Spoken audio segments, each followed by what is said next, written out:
warahmatullahi wabarakatuh. Al-Fatihata ila ruhi sayyidina wa habibina wa syafiina wa qurrati a'yunina maulana Muhammadin sallallahu alaihi wasallam. Thumma ila ruhi abaihi wa ikhwanihi minal anbiya'i wal mursalin wa li kulli minhum was-sahabati ajma'in. Thumma ila ruhi sadatina al-'alamin wa la'immatil mujtahidin wal 'ulama'il 'amilin wa sufiyatil muqin aynama kanu wa halat arwahuhum min masharikil ardi li magharibiha. ونخص خصوصا إلى روح الأستاذ الأعظم الفقيه المقدم محمد بن علي بعلبي وصلوا وفلسوا إلى روح سيد علي القدر السيد علي صاحب الدرب سيد محمد مولى الدويلة والسيد عبد الرحمن سقاف وولد سميل الشيخ أبي بكر السكران والشيخ عمر مخضر وإخوانهما سميل الحبيب عبد الله بن أبي بكر العيدروس والحبيب أبو بكر بن عبد الله العيدروس والحبيب شيخ بن عبد الله العيدروس والحبيب حسين بن عبد الله العيدروس وشيخ علي بن أبي بكر السكران والحبيب عبد الرحمن الشيخ علي والحبيب أحمد بن عبد الرحمن الشهري ثم إلى روح الشيخ أبي بكر بن سالم والحبيب حسين والشيخ أبو بكر سالم الشيخ مروان مخرمة الشيخ مروان الجمال الشيخ عبد الرحمن الأخضر والحبيب عبد الرحمن الجفري مولى عرشه ثم إلى الحبيب عمر بن عبد الرحمن العطاس والشيخ علي بن عبد الله بارس والحبيب حسين بن عمر بن عبد الرحمن العطاس وولد حبيب عمر بن عبد الرحمن العطاس ثم إلى روح الحبيب عبد الله بن علي الحداد والحبيب حسن بن عبد الله بن الحداد وإلى روح الحبيب أحمد بن حسن بن عبد الله بن الحداد ثم إلى روح الحبيب أحمد بن زين الحبشي والحبيب جعفر بن أحمد بن زين الحبشي والحبيب أحمد بن محمد الحبشي ثم إلى الحبيب أحمد بن مار بن شمال الحبيب علي بن حسن العطاس والحبيب أحمد بن حسن العطاس والحبيب عبد بكر بن عبد الله بن طالب العطاس والحبيب محمد بن صالح العطاس ثم إلى روح الحبيب إدريس بن عمر الحبشي والحبيب حسن بن سلمان الحبيب عبد الله بن عمر الحبيب عبد الله بن مسلم بن طاهر والحبيب طاهر بن سلطان الحبيب عبد الله بن عمر بن يحيى ثم إلى روح الحبيب عبد الله بن مسلم بن بكر الحبيب عبد الله بن أبي بكر العيدد والحبيب علي بن محمد الحبشي والحبيب حسين بن محمد الحبشي وصول وفر وتلاميذتهم وعلى سلسلتهم المنتسبين إلى من آخر عنهم ثم إلى روح الحبيب عبد الله بن عمر الشاتري والحبيب سالم بن عبد الله بن عمر الشاتري والحبيب مهدي بن عبد الله بن عمر الشاتري والحبيب حسن بن عبد الله الشاتري ثم إلى الحبيب أبي بكر بن عبد الله بن عمر الشاتري ثم إلى روح الحبيب عبد الرحمن المشهور والحبيب علي بن عبد الرحمن المشهور والحبيب أبو بكر بن عبد الرحمن المشهور ثم إلى روح الحبيب علي بن شهاب والحبيب محمد بن علي بن شهاب والحبيب عبد الله بن محمد بن علي بن شهاب ثم إلى روح الحبيب علي بن عبد الرحمن الحبشي والحبيب علي بن حسين العطاس ثم إلى روح الحبيب عبد الله بن محسن العطاس والحبيب حسين بن أبي بكر العيدروس وأصولهم وفروعهم وتلاميذتهم على سلسلتهم المنتسبين إليهم من آخر عنهم ثم إلى روح الشيخ محمد حسب الله وعلى الشيخ محمد أوي بن عمر بن عمرو بن الجمال وجميع مشايخنا في الدين.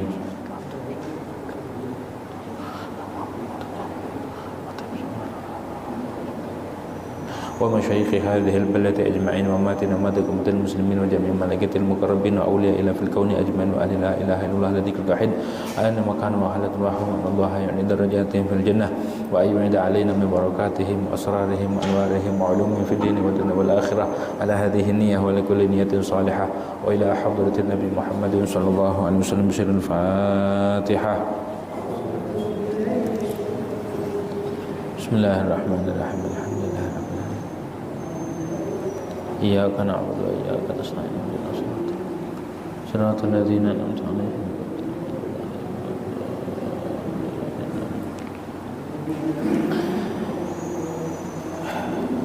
بسم الله الرحمن الرحيم الحمد لله رب العالمين والصلاة والسلام على أشرف الأنبياء والمرسلين سيدنا محمد وعلى آله وصحبه أجمعين. رب اشرح لي صدري ويسر لي أمري واحلل عقدة من لساني يفقه قولي. ربي زدنا علما نافعا وارزقنا فهما ثاقبا اللهم انفعنا بما علمتنا وعلمنا الذي ينفعنا سبحانك لا علم لنا إلا ما علمتنا إنك أنت العليم الحكيم ولا حول ولا قوة إلا بالله العلي العظيم.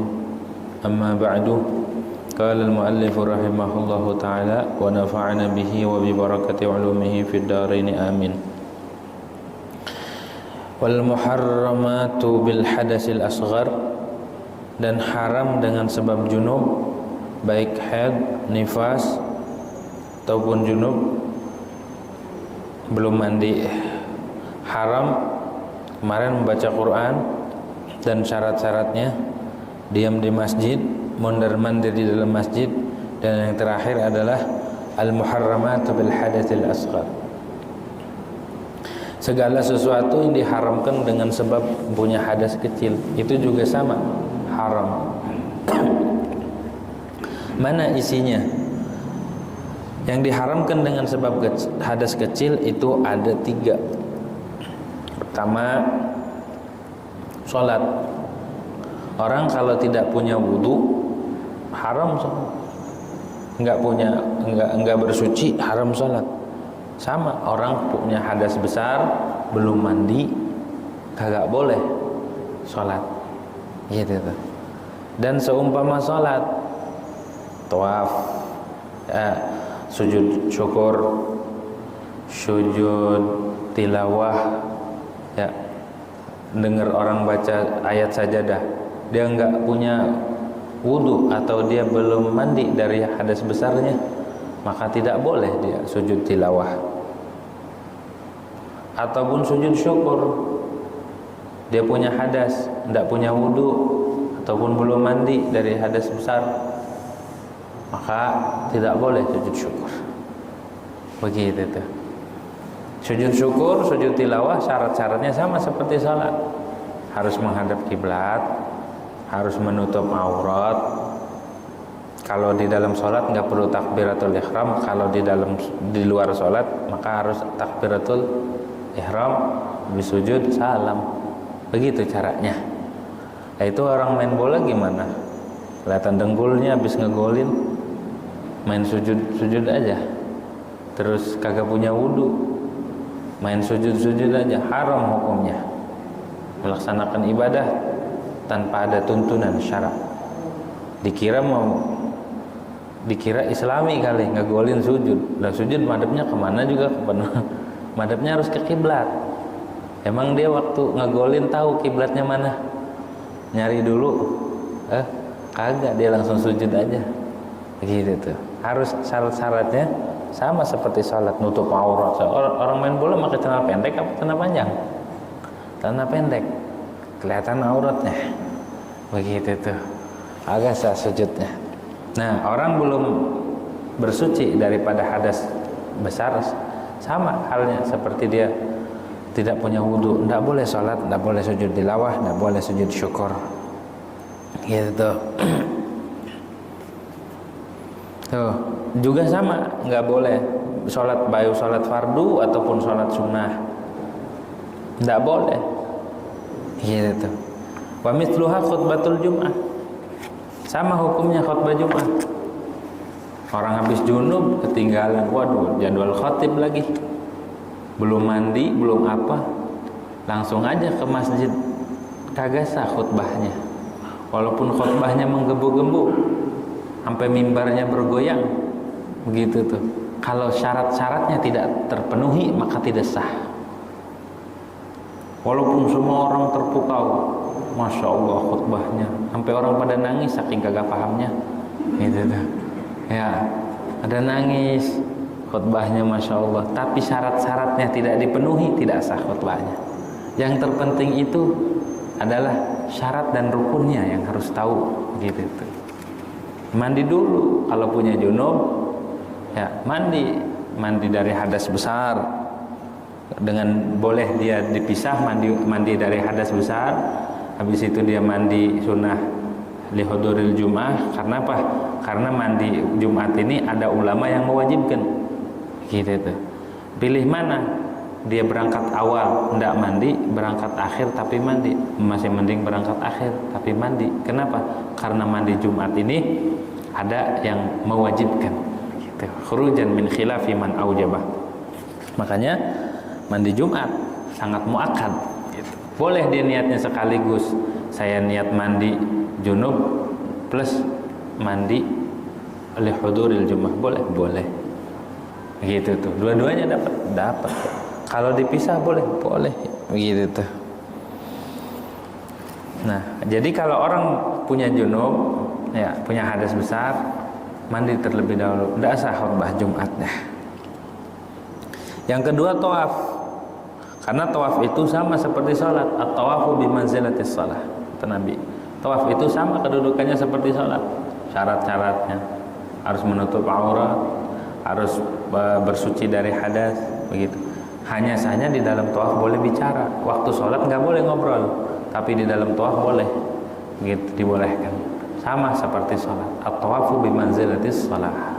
Tawaf itu sama hukumnya seperti, hingga kalau orang mau tawaf, Kalau dia punya hadas kecil, maka harus berwudu terlebih dahulu. Kalau dia punya hadas besar, maka harus mandi terlebih hilangkan hadas besarnya. Begitu tuh. Itu maksud wal muharramatu bil hadasil asghar. Terus yang haram juga kalau orang punya junub, punya hadas besar, sama seperti punya hadas kecil.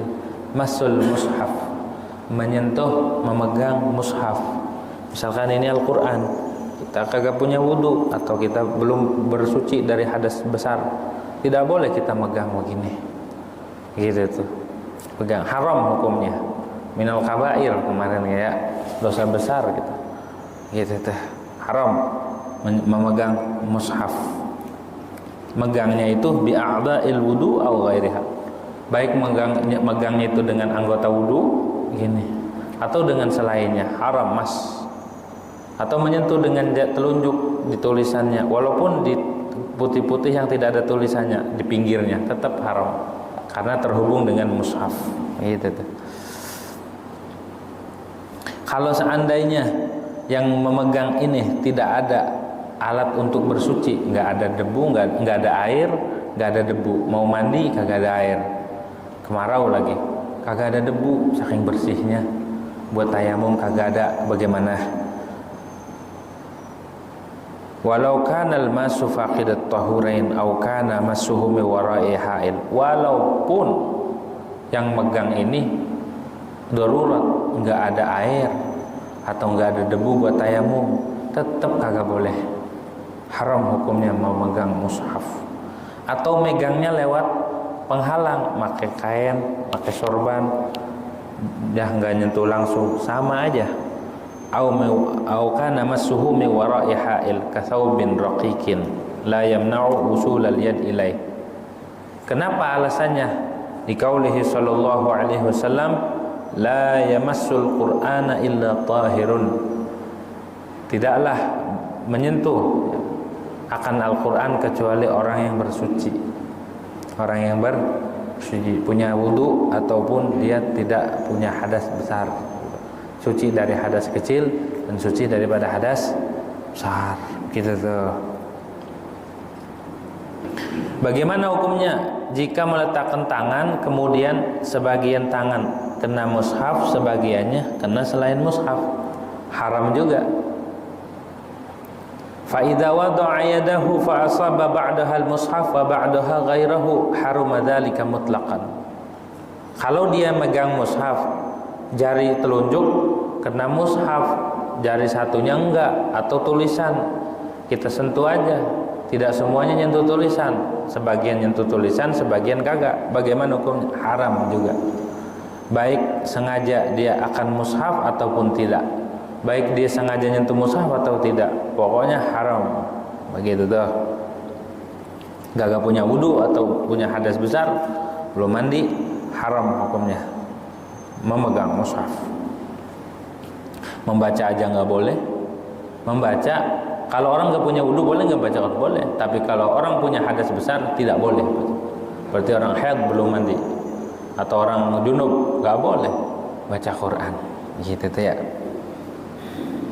Kama afada Syekhuna Ahmad an-Nahrawi, hatta waraqahul bayad, hatta waraqihil bayad wa qaisihi wa sunduqihi madamal mushafihima. Bukan hanya mushaf yang tidak boleh disentuh, kantongnya mushaf. Kalau kita sekarang tas ya kita punya tas tuh buat mushaf, itu nggak boleh disentuh. Atau mushaf yang ada wadahnya, mushafnya ada di situ, itu juga nggak boleh disentuh. Saking mulianya mushaf.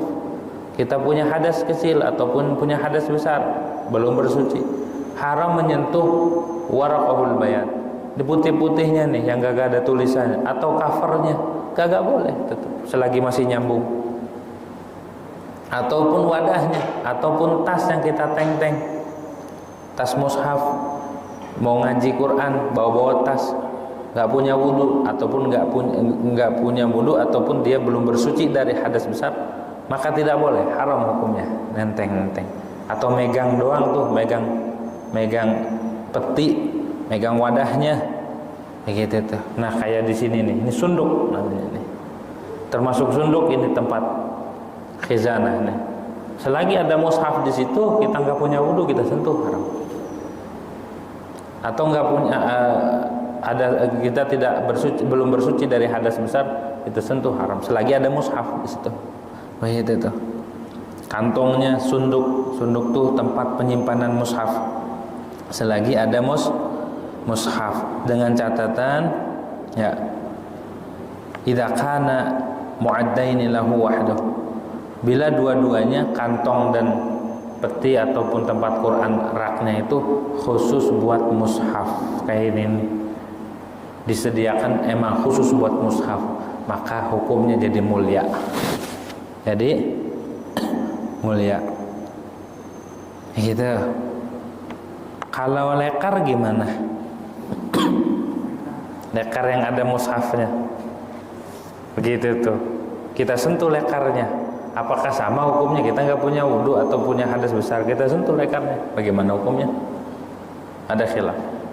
Ada ulama yang bolehkan, ada ulama yang termasuk namanya kursi mushaf, lekarnya mushaf tuh, apakah itu juga mulia, jadi mulia ketika ada mushaf? Gitu tuh ya. Ketika ada mushafnya, ya sama hukumnya.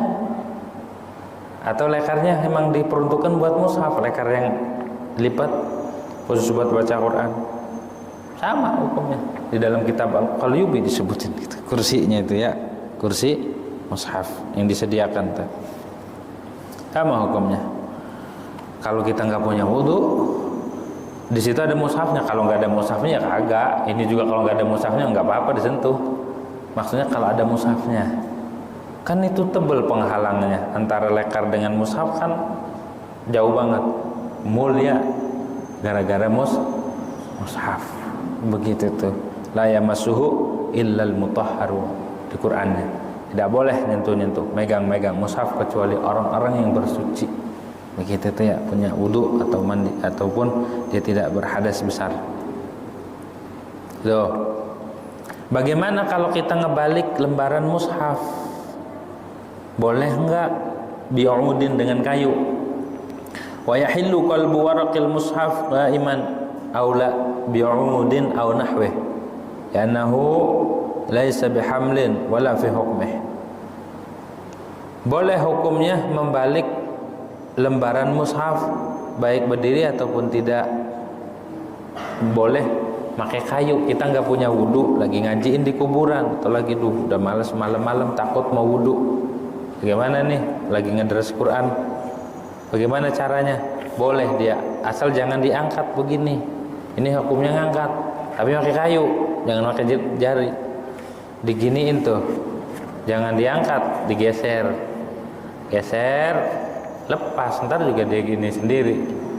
Kalau begini namanya ngangkat tuh, hamlu, itu haram. Tapi kalau begini itu qalbu biduni hamlin, ngebalik mushaf, ngebalik lembaran tapi tanpa ngangkat, tanpa membawa gitu tuh ya. Boleh itu mah. Gitu. Boleh. Kenapa? Li'annahu laisa bihamlin wala fi'li. Karena tidak dikatakan itu membawa mushaf, juga bukan hukum membawa. Illa in infasalatil waraqah wa humilat alaih, terkecuali Al-Qur'annya tidak nempel lembarannya, terpisah, dibalik pakai apa? Pakai kayu, maka itu ngangkat hukumnya. Illa in infasalat, kecuali bila lembarannya terpisah, wa humilat alaih, dan diangkat di atas kayu, maka itu tidak boleh. Misalkan Al-Qur'an zaman dulu kan enggak dijahit lembarannya kayak kitab-kitab zaman dulu tuh, khorasan, diangkat pakai kayu, enggak punya wudu atau belum mandi, maka haram hukumnya. Segitunya ya di Islam, segitu, saking mulianya mushaf. Mulia mushaf, saking mulianya tuh Al-Qur'an. Sampai-sampai cara megangnya aja harus punya wudu. Begitu, bacanya harus suci dari hadas besar, kagak boleh sembarangan. Begitu tuh, mulia Al-Qur'an itu, bukan sembarangan. Ini kitab langit, kitab yang diturunkan dari langit. Sebab Nabi Muhammad sallallahu alaihi wasallam, kita melihat keagungan Allah Subhanahu wa taala, keagungan kalam Allah, kedahsyatan. Ini kalamullah, kalau diturunin di gunung meleduk, kagak ada yang kuat. Tapi Rasulullah SAW diturunkan Al-Quran 30 juz sanggup rapi semuanya. Dan kita umatnya bisa merasakan mukjizatnya Nabi Muhammad SAW. Maka oleh karena itu pelihara mushaf di rumah, jangan taruh di bawah, taruh paling atas, jangan ditumpukin kitab atau tumpukin sesuatu, jangan taruhin kacamata atau benda-benda atau pulpen atau semacamnya di atas mushaf, kagak boleh, harus paling tinggi, kagak boleh kita, kagak boleh taruh di bawah, haram hukumnya, kagak boleh ngelonjorin kaki di mushaf, gitu tuh, harus dimuliakan betul-betul. Karena itu kalamullah gitu. Kalau begitu fayahrumu ittifaqan, maka haram itu sepakat ulama walaupun diangkat pakai kayu, li'annahu hamlun, karena itu membawa. Kama law laffa kamahu ala yadihi wa qalaba biha waraqahu minhu wa illam tanfasil. Sebagaimana dia enggak punya wudu, dia lipat dia bawa Al-Qur'an pakai lengan tangannya, karena enggak nyentuh langsung begitu tuh, atau pakai kain. Sama hukumnya membawa gitu tuh, haram hukumnya ya. Wal hamlu ablaghu minal mas, membawa mushaf lebih sangat hukumnya ketimbang menyentuh doang gini, memegang. Karena membawamu udah pasti dibawa tuh. Orang ngebawa mushaf nggak punya wudu ataupun belum mandi, kagak boleh dia bawa mushaf gitu tuh, nggak punya wudu, haram hukumnya, dosa gitu tuh ya. Terkecuali dia bawa beserta barang-barang, dia habis belanja di mall atau di pasar, beli mushaf sekaligus beli barang-barang, mushafnya ditaruh di tas bareng dengan niat dia bawa barang-barang ya, bawa barang-barang, bukan mushafnya yang ikut, maka itu boleh walaupun nggak punya wudu. Misalkan belanja, di situ ada mushaf juga, ada Quran juga, ada barang-barang yang lain, maka walaupun nggak punya wudu kita tenteng boleh gitu tuh. Wa yahillu hamluhu fi mata'in, boleh membawa mushaf beserta barang-barang, kecuali illa in qasadal mushaf wahdahu bil haml, kecuali dia bila maksudnya bawa mushaf doang, walaupun isi tasnya barang-barang, kalau niatnya dia bawa tas itu disediakan buat bawa Quran, maka haram walaupun isinya banyak, karena dia bermaksudnya adalah mushaf tuh. Fayahrumu wa kadza in qasadahuma inda Ibn Hajar, sama hukumnya haram juga kalau maksudnya dua-duanya, ia bawa mushaf, ia bawa barang-barang di satu tas itu, haram hukumnya menurut Ibn Hajar, karena di situ ada maksud membawa mushaf begitu tuh.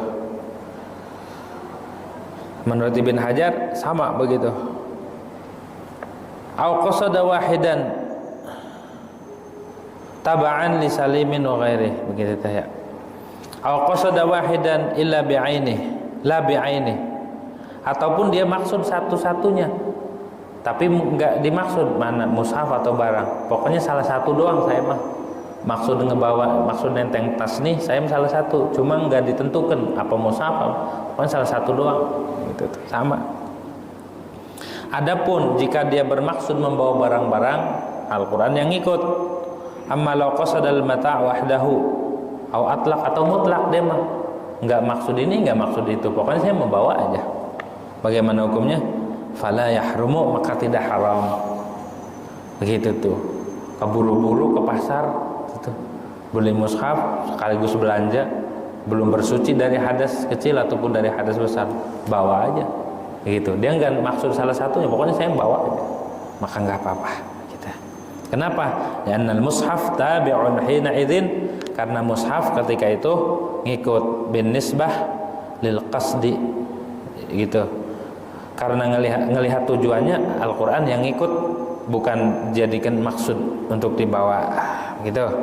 Terus bagaimana kalau barangnya besar atau kecil? Jarum sama mushaf gedean mana? Jarum buat itu, buat menjahit, kecil nggak? Kecil. Mushaf gede.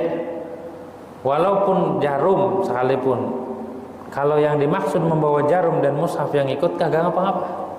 Padahal ketika dilihat yang kelihatan bawa apa? Bawa mushaf, tapi dia yang dimaksud bawa jarum. Kagak mau katanya gitu. Fala farqa baina kibari jirmil mata' wa sigari. Tidak ada bedanya antara besar bentuk barang-barangnya atau kecil. Mau barangnya itu besar, mau kecil, walaupun seukuran jarum, mikhyat, dia bawa jarum satu di tas, niatnya bawa jarum bukan bawa mushaf. Mushaf yang ikut, enggak ngapa-ngapa, enggak punya wudu, begitu tah.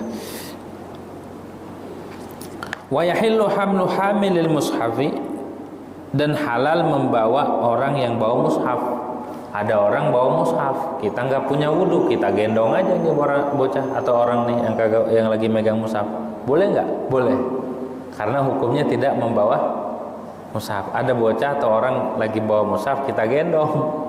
Gitu tuh. Kitanya nggak punya wudu atau belum mandi kitanya. Belum mandi dari hadas besar.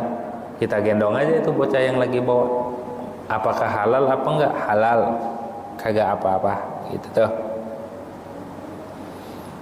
Terus kalau ngebawa kitab tafsir atau kitab Al-Qur'an yang ada terjemahnya atau ada tafsirnya di pinggirnya, bagaimana hukumnya? Wa yahillu ma'al karahah. Halal tapi makruh membawa tafsir dengan catatan in kana aktsara minal Qur'an yaqinan. Kalau tafsirnya lebih banyak daripada Al-Qur'an, tulisan tafsirnya seperti tafsir Jalalain itu lebih banyak dari tulisan Al-Qur'annya, 2 huruf bedanya. Maka boleh bawa tafsir Jalalain atau tafsir, kalau tafsir yang lain lebih banyak, atau tafsir cuma tafsir lugat doang, itu berarti lebih sedikit dari Al-Qur'an. Kalau tafsir Jalalain, tafsir lugat juga ada selingan-selingan riwayat-riwayatnya, maka itu boleh walaupun nggak punya wudu ataupun mandi dengan catatan, tapi makruh hukumnya, makruh. Sawa'un tamayyazat huruful Qur'an inda anhu, sawa'un tamayyazat huruful Qur'an wa anhu bilaunin amla. Baik huruf Qur'an dan tafsirnya beda dengan warna ataupun tidak. Misalnya ada, kan sekarang tafsir ada kolong Al-Qur'an dikurungin, tafsirnya di luar. Bau dibedakan antara tafsir mau tidak atau dicampur. Kayak tafsir Ibnu Katsir, Al-Qur'an dulu baru tafsir. Kalau tafsir Jalalain digabung, Quran, tafsir, Quran, tafsir. Kalau tafsir yang lain, Quran, habis itu baru tafsir. Mau begitu gayanya ataupun tidak, gitu tuh. Kenapa? Li'annal maqsud hina idzin, li'annahul maqsudu hina idzin, karena ketika ada tafsir dan tafsirnya lebih banyak, itu yang dimaksud adalah bahwa tafsir gitu. Berbeda jikalau Al-Qur'an lebih banyak ataupun sama hurufnya. Huruf Al-Quran sama dengan huruf tafsir jumlahnya, maka itu tidak boleh kalau nggak punya, kalau belum bersuci gitu. Ataupun ragu, ini banyakkan Quran apa tafsir, sama nggak boleh juga. Fayahrumu, maka haram gitu, haram hukumnya. Walau wada'a yadahu ala Quran wa tafsirin fahuwa kal hamli fit tafsil. Jika seorang itu meletakkan tangannya di atas Quran dan tafsir, bagaimana hukumnya? Fahuwa kal hamli fit tafsil baina qauni tafsir ladzi tahta yadih aktsar aula. Ini Al-Qur'an sama tafsir, kita letakin tangan. Coba lihat, banyakkan mana tafsir sama Qur'an? Begitu. Yang di bawah tangannya ini, banyakkan mana tafsir sama Qur'annya? Begitu hukumnya. Kayak hukumnya kayak membawa, begitu tuh. Maka yang dijadikan patokan adalah fal ibrah bil maudil ladzi wada'a yadahu fi. Maka yang jadi patokan, yang jadikan hukum, patokan hukum adalah mana yang kena tangan. Kalau banyakkan Al-Quran haram, kalau yang kesentuh itu tafsir maka tidak haram. Begitu dah. Adapun ketika membawa, ammal hamlu fal ibratu fihi bi jumlati tafsir. Maka yang jadikan hitungan, yang dianggap pada membawa tafsir adalah jumlah tafsirnya. Begitu dah. Wal ibra aidan bi adadi hurufir rasmil Utsmani. Yang dihitung, yang dianggap dalam Al-Qur'an itu adalah jumlah huruf tulisan huruf Utsmani, gitu tuh, rasam Utsman yang ditulis di Quran yang sekarang tuh tulisannya. Bukan jumlah kalimat tapi jumlah huruf, begitu tuh. Terus bagaimana hukum menyentuh kaligrafi kayak gitu tuh? Itu hukumnya Quran apa tidak? Wa ma kutiba lidirasah. Boleh enggak kita bawa itu yang ditulis itu? Yang ditulis di tembok tuh. Boleh enggak kita sentuh kalau enggak punya wudu? Hah? Boleh enggak? Nah, di sini haram juga wa ma kutiba lidarsin. Sesuatu yang ditulis untuk dipelajari, kayak di buku atau di papan tulis ayat Al-Qur'an. Ayat Al-Qur'an itu kalau enggak punya wudu kita haram menyentuh papan tulis. Kalau enggak punya wudu ataupun tidak bersuci belum bersuci dari hadas besar. Walaupun sebagian ayat kalauhin seperti lauh begitu tuh. Lauh itu kalau orang dulu belajarnya pakai papan ya. Kalau orang zaman dulu banget ditulis dihapus, tulis dihapus. Kalau sekarang papan tulis, ditulis, pelajarin di MI. Bagaimana hukumnya itu? Kalau nggak punya wudu maka haram menyentuh. Gitu tuh. Karena Al-Qur'an hukumnya. Wa ma kutiba lidarsin. Qala Simin fi hawashi tuhfah yanbaghi bihaitsu yu'addu lawhan lil Qur'an urfan falau kabura jiddan kababin azimin fal wajhu adamul hurmah. Begitu dah. Kata Imam Ibn Qasim, sepatutnya seyogyanya bihaitsu yu'addu lawhan lil Qur'an urfan, yang dimaksud loh adalah papan emang buat Al-Qur'an. Kalau terlalu besar banget kayak pintu, maka kata Imam bin Qasim, fal wajh ada muhurmati masil khali minhu. Kalau papannya besar ditulis Al-Qur'an, maka yang tidak ada tulisannya tidak haram menyentuhnya. Begitu, tidak haram. Wa buhitha fi hasyah Fathul Jawad anna athar al-huruf allati tabqa ba'da al-mahwi in kanat tuqra min ghairi kabiri masyaqqatin baqiyat tahrim wa illa fala. Ada bahasan lagi. Ada orang nulis di papan tulis, ya guru, habis dihapus masih kelihatan nggak tulisannya? Ada bekasnya kan? Masih bisa dibaca nggak? Masih. Kalau masih bisa dibaca maka tidak boleh disentuh. Begitu tuh. Maka tidak boleh disentuh. Kalau udah nggak bisa kebaca, ini tulisan apa ini? Ba apa ta apa ta ini? Maka itu berarti udah hilang. Sekarang bagaimana hukumnya Al-Qur'an yang ada di HP? Hah? Bagaimana hukumnya? Apakah itu Al-Qur'an apa sekedar cahaya saja? Kalau melihat bayangan seperti ada cermin, Al-Qur'an dibayangin dari belakang, kan berbentuk tuh mantul bayangannya di cermin. Kita sentuh, boleh nggak? Boleh. Karena itu bukan mushaf. Ini ada cermin. Kita Al-Qur'an dari belakang, mantul kan? Kita pegang, boleh nggak? Hah? Boleh nggak itu? Pantulannya itu, boleh itu mah. Sekarang HP, ini HP termasuk mushaf apa bukan? Ketika orang membuka aplikasi Quran, kan ada tulisannya tuh. Hah? Kalau orang punya wudu atau nggak punya wudu, boleh nggak nyentuh itu?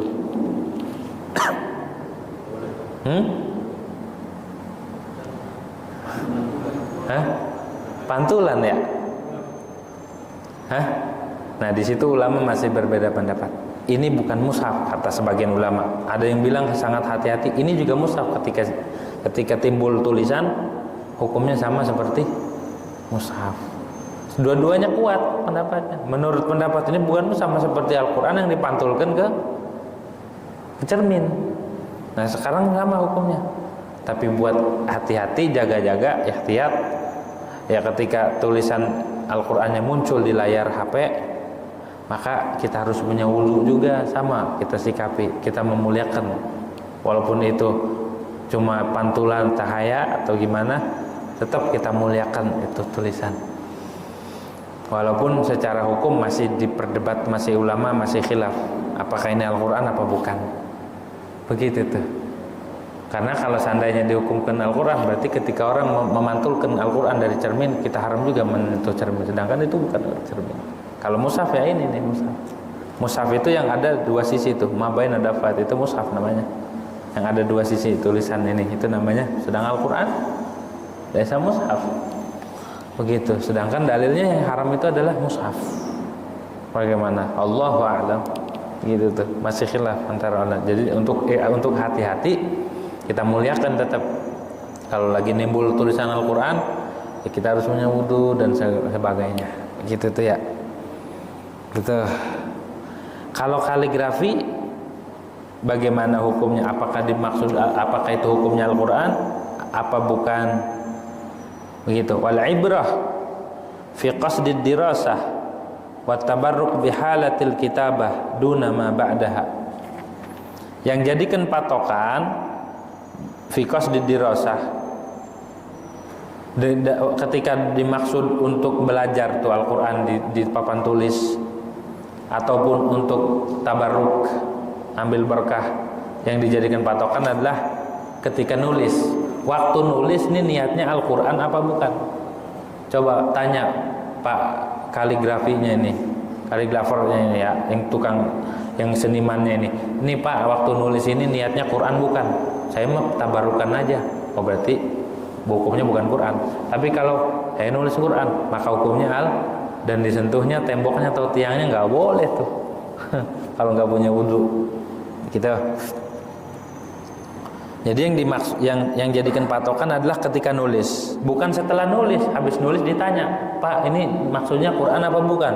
Quran. Enggak itu. Waktu nulis, waktu dia bikin kaligrafi itu, niatnya, tujuannya ini nulis Quran apa cuma sekedar tabaruk saja? Saya mah tabarukan aja. Oh berarti bukan Quran hukumnya. Tapi kalau dia waktu nulis, saya nulis ayat, berarti Quran hukumnya.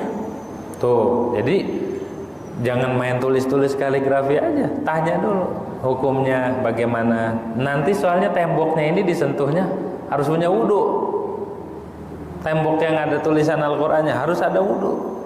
Kalau yang nulis waktu nulisnya itu niatnya adalah kalau kagak cuma tabarukan doang itu tuh. Wabil katibi li nafsihi aw li ghairihi tabarruan. Begitu tuh. Dan yang jadikan patokan wabil katib itu orang yang nulis li nafsih, untuk diri atau untuk orang lain, tabarruan, secara cuma-cuma. Andai kata dia nulis deh, saya mah enggak dibayar, enggak disuruh nulis. Itu yang jadi patokan dia sendiri. Dia niatnya apa? Gitu teh. Niatnya Quran apa bukan? Kalau seandainya ada yang nyuruh, emang diperintah, emang diupain, tolong tulisin, maka yang jadi patokan adalah yang merintah. Yang nyuruhnya ini niatnya nulis apa di tembok? Nulis Al-Quran, berarti dia tuh bukan yang nulis tapi yang nyuruh atau yang ngupahin gitu tuh, mempekerjakan. Tuh, biar tahu bagaimana hukum nulis di tiang atau di tembok nih. Apakah itu Al-Quran dan haram megangnya kalau nggak punya wudu, megang temboknya itu yang ada Al-Qurannya. Lihat yang nulis gitu tuh. Tapi kalau yang nulisnya disuruh, maka yang nyuruh niatnya apa? Al-Quran, maka Al-Quran itu hukumnya. Kalau tulisan di uang kertas atau uang logam, kan ada tulisan ayat, ada tulisan Qul huwallahu ahad. Bagaimana itu? Ya, kalau di uang kagak ngapa-ngapa itu mah. Kalau di uang gitu tuh. Kalau di dirham itu tidak ngapa-ngapa, karena itu bukan mushaf.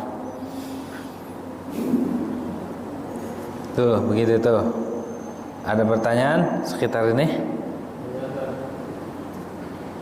Kalau ini kan apa namanya pasang kaligrafi ini macam ayat kursi itu masuk kan tentunya kalau di rumah itu mungkin bisa di rumah segala pegang temboknya itu temboknya. Kalau dia Kalau nggak kalau ini kan di tembok nih, itu temboknya kalau nggak punya wudu haram tuh. Tapi kalau dibingkai itu bingkainya yang jadi patokan, temboknya enggak. Hah? Bingkai. Ini bingkai. Iya bingkainya berarti. Nyentuh bingkainya. Kalau langsung ke tembok, nih kayak misalkan tulisan Muhammad ini langsung nih. Ya. Itu kan temboknya nanti. Kalau di bingkai atau di papan berarti hukum papannya nanti. Temboknya enggak misah berarti. Atau di kaca tuh, seperti di kaca-kaca. Misalnya ada tulisan ayat Qul huwallahu ahad, maka nggak boleh sentuh-sentuh kalau nggak punya wudu. Gitu tuh. Harus benar-benar tahu hukumnya. Gitu. Ini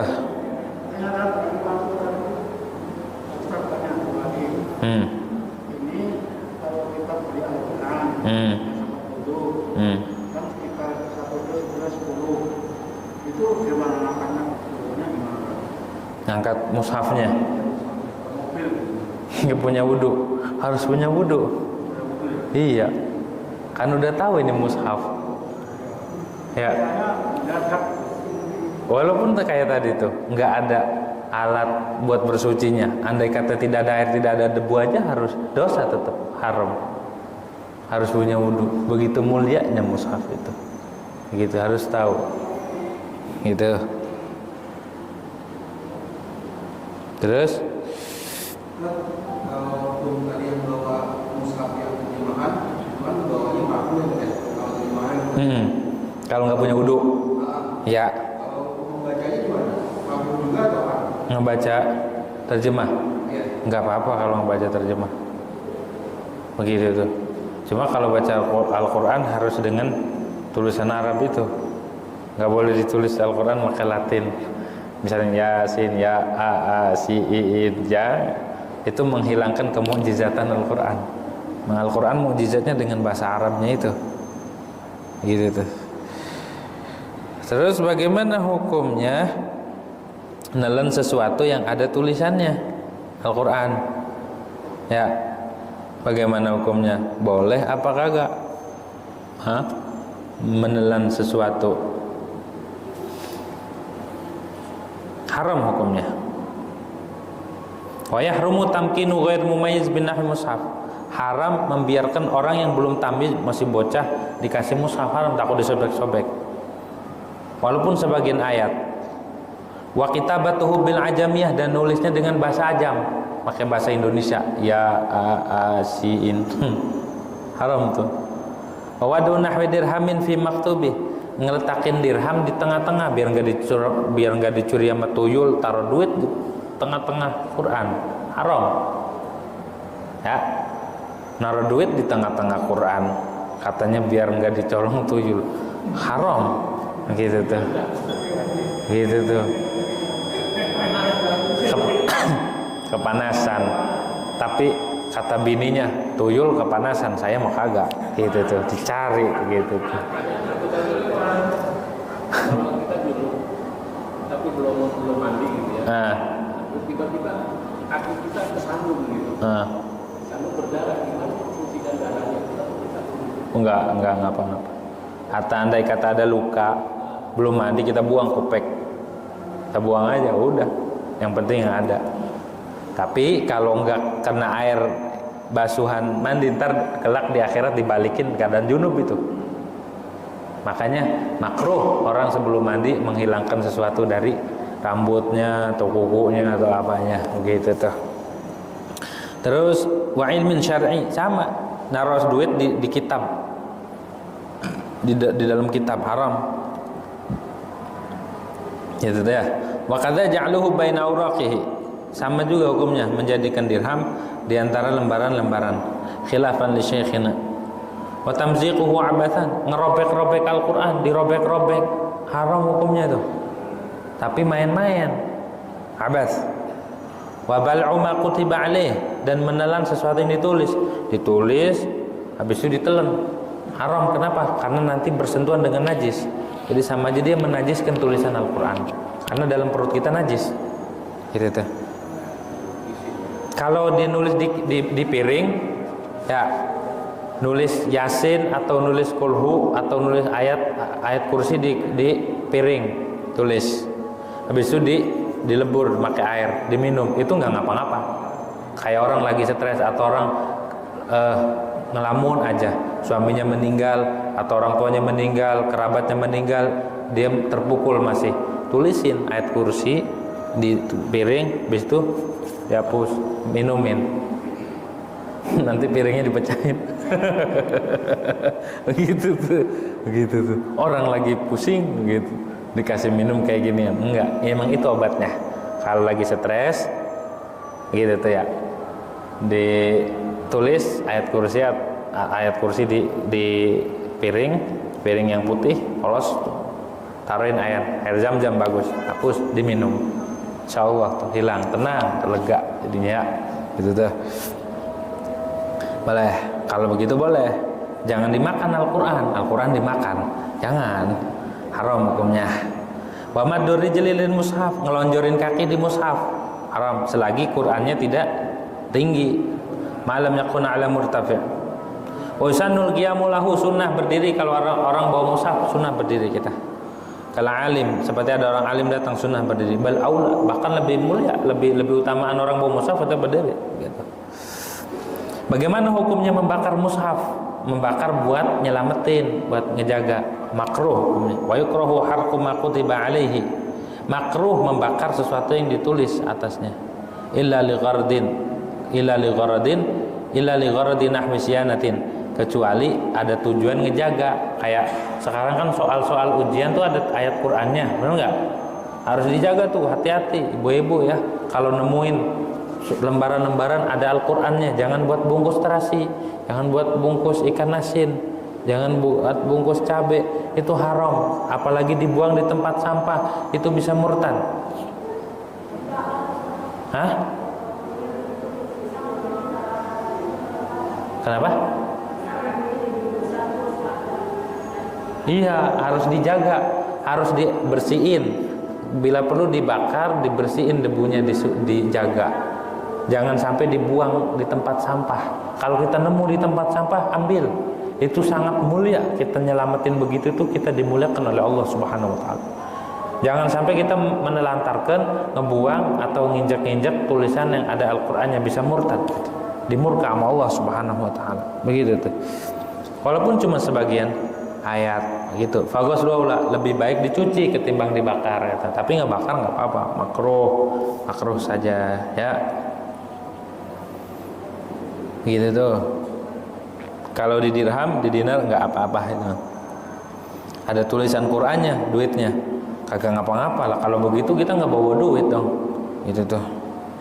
Wallahu a'lam. Pertanyaan? Enggak ada? Wallahu a'lam bishawab. Al-Fatihah.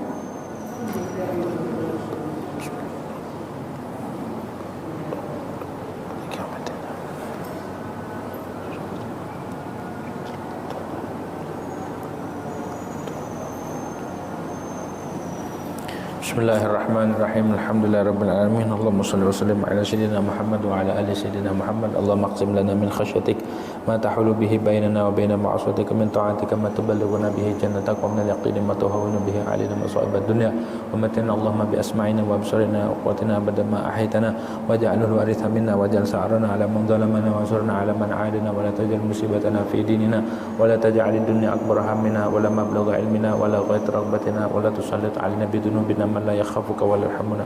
Allahumma inna nas'aluka mujibat rahmatik wa za'na maghfiratik wa salamatan min kulli ithim wal ghanimatan min kulli birrin wal fawza bil jannah wan najata minan nar.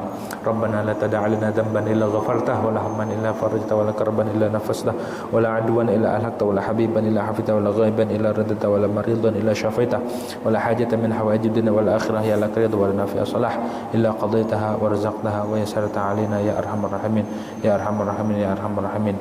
Wassallallahu ala sayyidina Muhammadin wa ala alihi wasallam. Alhamdulillahirabbil alamin. Subhana rabbika rabbil izzati amma yasifun. Alhamdulillahirabbil alamin. Demikian kurang lebihnya mohon maaf. Hadanallahu wa iyyakum. Wassalamualaikum warahmatullahi wabarakatuh.